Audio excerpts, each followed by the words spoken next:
Bem-vindos a mais um vídeo aqui do Finanças de Cabo a Rabo. E há algumas semanas atrás eu publiquei um vídeo também do Santander levantando uma lebre, uma dúvida que muita gente tinha, né? Que é, será que o Santander vai sair da Bolsa Brasileira? Eu me comprometi a fazer uma análise atualizada assim que saíssem os resultados do primeiro TRI de 2025 e eu me surpreendi com os números. Fica aqui comigo até o final. Ao longo desse vídeo, a gente vai entender se a probabilidade aumentou ou diminuiu do Santander sair ou não da bolsa. Vamos lá, vamos à análise. De cara a gente percebe que o Santander lucrou quase 4 bilhões de reais aí, né, só nesse trimestre.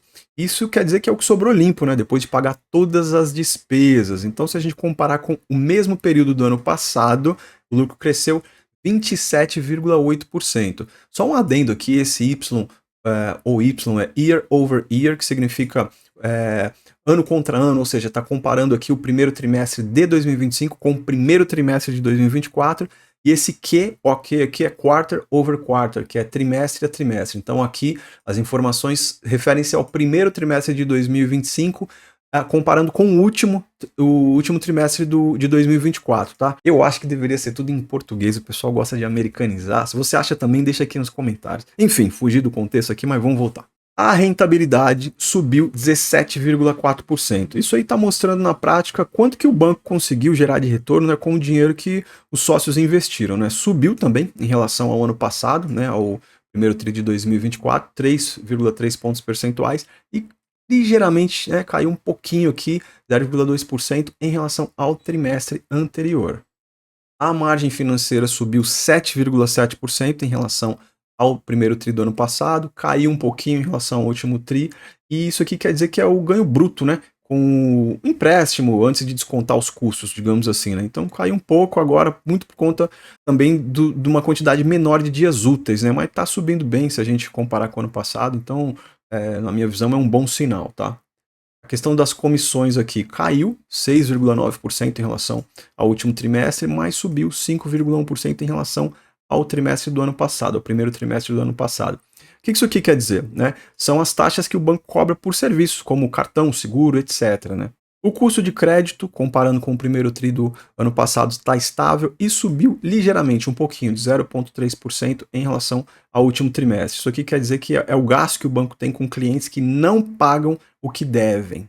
Os gastos caíram em relação ao trimestre passado, 2,9%, mas subiram 4,4% em relação ao primeiro TRI do ano passado. Então, o banco está se esforçando para gastar menos, vamos dizer assim, né? Esse índice aqui é muito importante, índice de eficiência, né? Na prática quer dizer que o banco está gastando menos, né, para cada real que ele ganha, né? Então é excelente. Aqui mostra uma evolução contínua, né? E está no melhor nível nos últimos 3 anos, em relação aos últimos 3 anos. O Santander tem números bastante expressivos aqui, né, em relação ao número de clientes, né? Hoje a base de clientes dele está em 70,7 milhões no total. Metade disso, né, pouco menos da metade disso, de fato é cliente ativo, que usam aí no cotidiano o banco, e 17% usam o Santander como o banco principal. Então a gente pode dizer que o Santander está aí, está brigando, né, está ganhando espaço, né, na confiança do brasileiro. Carteira de crédito, como o próprio nome sugere, está bem explícito aqui, é o dinheiro que o banco emprestou. Então a gente vai perceber, a gente percebe, aliás, né, que o banco emprestou 546 bilhões, um aumento de 4% em relação a março de 2024, né? E caiu um pouquinho em relação a dezembro. A parte de cartão de crédito cresceu 17,9% para 58 bi. Então as pessoas estão usando mais o limite do cartão. Isso gera muito receita, né, para o banco, uma receita muito grande para o banco. A parte de financiamento, como a gente vê aqui, ó, subiu 15,7% para 83 bi.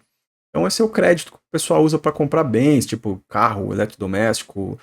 A parte de pequenas e médias empresas, né, teve um crescimento de 13,2% para 77,9 bi. Então o banco está voltando a crescer nesse segmento, que é estratégico, de certa forma isso aí fideliza o cliente. E teve uma queda na parte de empréstimo para as grandes empresas, né, caiu aí de 137 para 132 bi.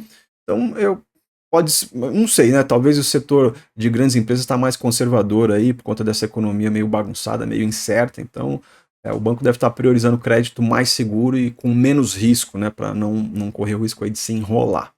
E aqui do lado direito a gente vê a parte de captação, né, de clientes, que é o dinheiro que o banco recebe dos clientes, né? O banco ele captou 651 bi de reais, o que gerou um crescimento de 4,5% em relação a março do ano passado.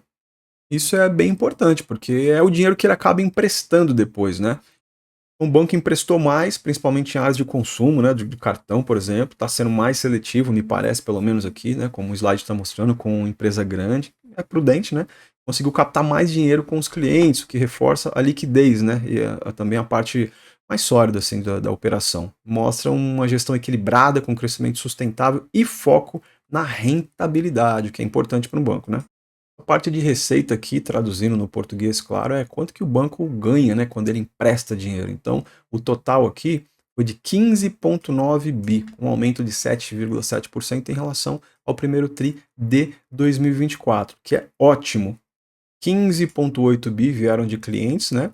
A parte de spread aqui, que é muito importante também, eu falei no slide anterior, né, que é a captação e o dinheiro que o banco empresta. Então, olha só, 10,51%. Isso significa a diferença entre os juros que o banco cobra e o que ele paga para captar dinheiro. Então, você deixa lá o teu dinheiro parado num CDB do banco, por exemplo, ele vai te pagar 100% CDI, na média, né? E ele empresta isso aí, tem um spread de 10%. E aí que o banco faz a mágica, ganha muito dinheiro. O volume de crédito, né, cresceu 5,6% para 605 bi. Na prática, isso aqui quer dizer que o dinheiro foi mais emprestado, vamos colocar dessa forma.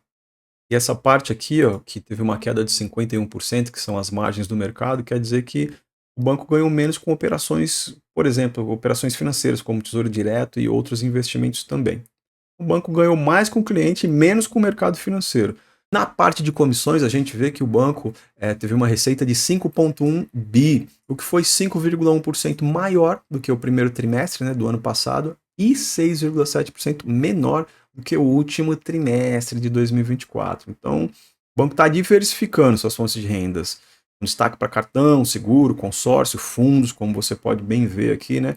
Mas mesmo com a queda em algumas taxas, o crescimento em produtos mais sofisticados parece que está sendo bem positivo aí. Essa parte de custo do crédito quer dizer se o banco está tomando calote ou não, no português claro, esse relatório que mostra quanto que o Santander está gastando para se proteger de calotes, né? Os clientes que não pagam, o nome bonitinho do mercado é PDD, Provisão para Pagar de Devedores Duvidosos, né? Então vamos lá. O banco ele gastou 6,3 bi com calote no primeiro TRI de 2025. Então, esse valor subiu um pouco em relação ao trimestre anterior, você pode ver aqui, né? Mas ainda está dentro do esperado. O chamado custo de crédito ficou na casa dos 3,7%, o mesmo que no ano passado. Nada fora do controle, a princípio, né? O banco continua emprestando de forma segura. Nessa parte da direita aqui, a gente vê a inadimplência acima de 90 dias. Então, essa inadimplência cresceu de março de 2024 para março de 2025, cresceu de 3,2% para 3,3%, e desse percentual, 4,3% pessoa física, 1,9% cresceu aqui de 1,5% para 1,9% de pessoa jurídica. Então, subiu levemente a inadimplência. E um pouco mais abaixo aqui é referente à inadimplência mais recente, né, dos últimos 15 a 90 dias. Então, subiu de 3,8 para 4,1. No caso das pessoas físicas, subiu de 5,1 para 5,6. E das empresas, pessoa jurídica, caiu de 2,0 para 1,9. Então, pode indicar que o banco precisa ficar atento, né, porque alguns clientes estão começando a atrasar mais.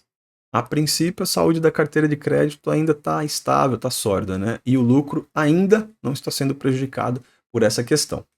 Despesas. Aqui a gente vê se o banco está gastando mais ou menos e também se ele está gastando bem. Logo de cara, a gente vê que o total de gastos aqui nesse trimestre foi de 6,5 bilhões. Então, esses são os custos que o banco teve para funcionar, né? Tipo, funcionário, estrutura física, tecnologia, serviços, blá, blá, blá, blá, blá, blá, e blá, blá, blá.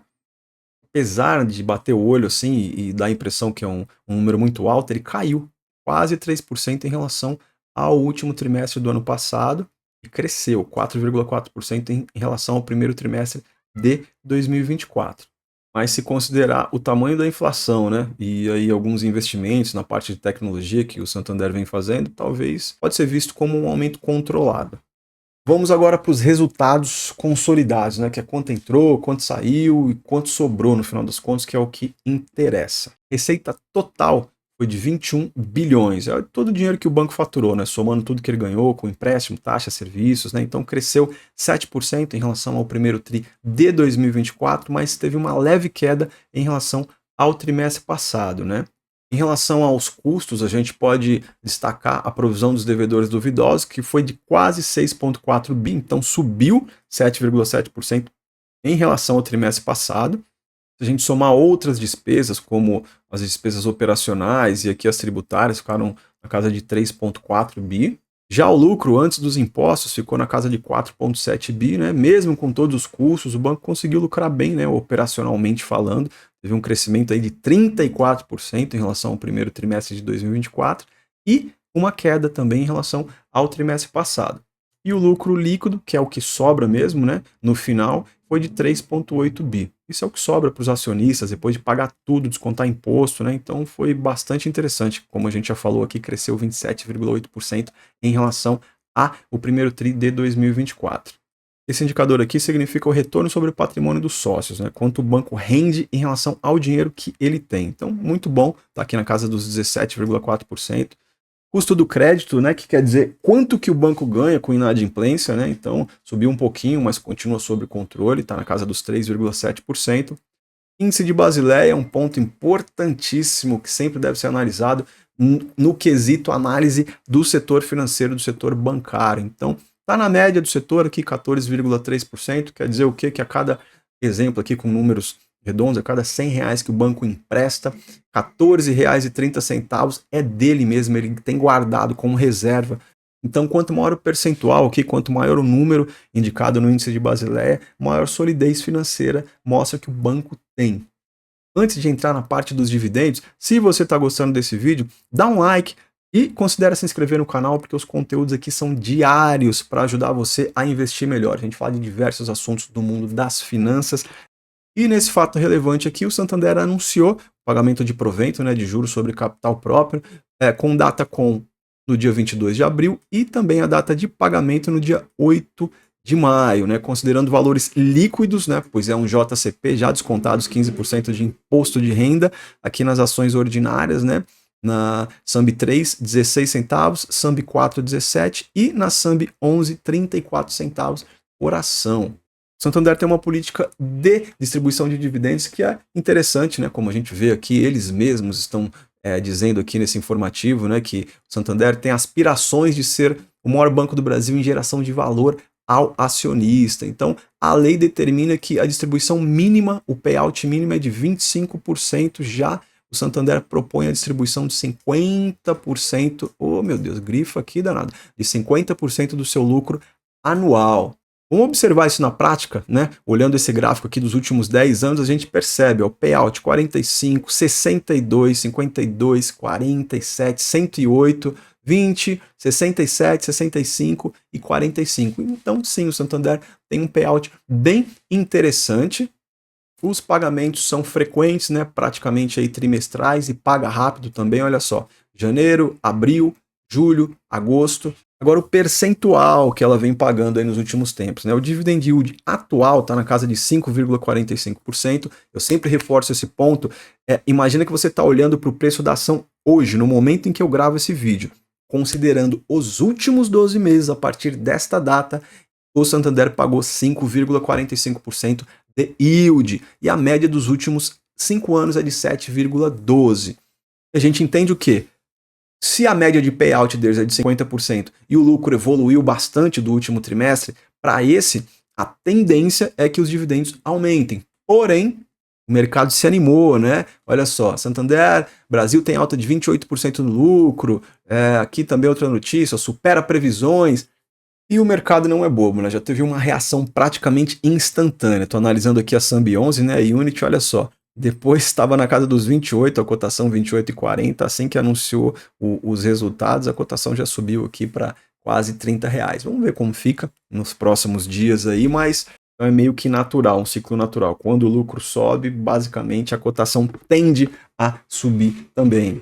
Então, como é de costume, em todas as análises aqui que eu faço das empresas, eu costumo dar uma opinião, né? Simplesmente uma opinião, lembrando que não é recomendação de compra e de venda de modo algum, é simplesmente o meu ponto de vista para ajudar você a desenvolver o teu e tomar melhor as suas decisões, né? Então, no vídeo anterior que eu lancei do Santander aqui, a gente viu que ele tinha apresentado bons resultados, mesmo com dividend yield instável, né? Uma rentabilidade menor do que alguns concorrentes, e vamos ver, conforme o anúncio dos próximos resultados aí dos outros bancões, Banco do Brasil, Itaú, Bradesco, que estão por vir, e eu farei aqui uma análise de cada um deles. Então se inscreve no canal, vamos ver como que vai ficar essa questão da rentabilidade.